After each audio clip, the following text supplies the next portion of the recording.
बिरबल को पाद मारने की सजा। हिंदी कहानी। एक दिन राजा अकबर की सभा लग रही थी।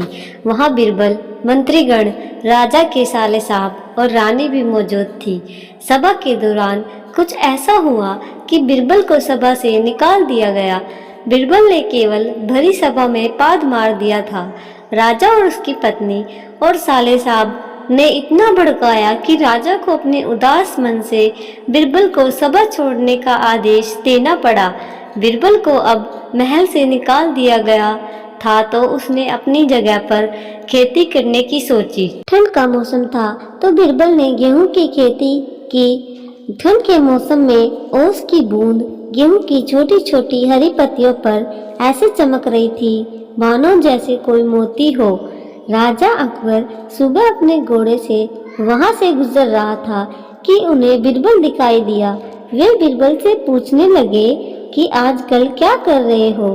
फिर बिरबल ने थोड़ा दिमाग लगाया और राजा से बोले, कुछ नहीं महाराज, सभा से निकालने के बाद मोतियों की खेती की। राजा ने खेत की ओर देखा।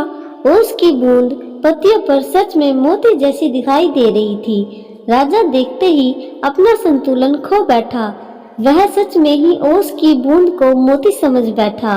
राजा सोचने लगा, अगर बिरबल मोती किसी अन्य राजा को बेचता है तो वह मुझसे अमीर हो जाएगा। राजा ने बिरबल से कहा, बिरबल, यह मोती तुम मुझे बेच देना।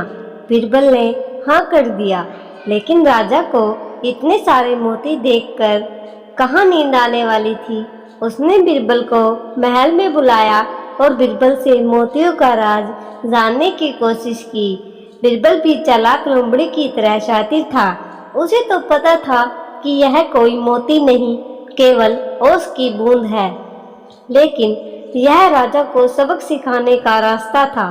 बिरबल ने कहा, महाराज, यह खेती हर जगह नहीं हो सकती।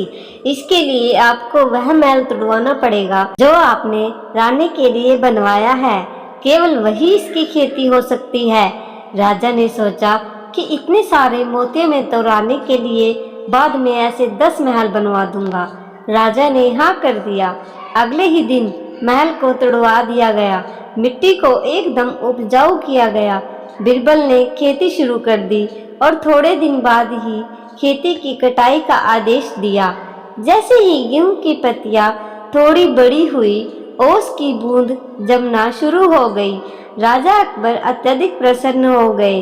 जब कटाई के लिए बिरबल को बुलाया गया तो वहां पूरा गांव ही मौजूद था।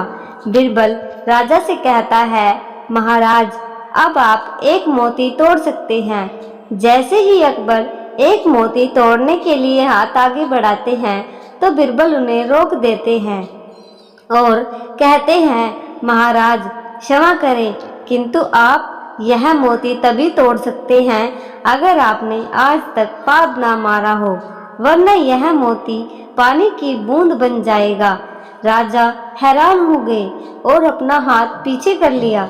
बिरबल ने कहा, वहां मौजूद सभी मंत्रीगण, राजा, रानी और साले साहब और पूरे गांव को मोती तोड़ने के लिए कहा, किंतु शर्त यही थी कि केवल वही मोती तोड़ सकता है जिसने आज तक पाद न मारा हो, वरना मोती पानी की बूंद बन जाएगा।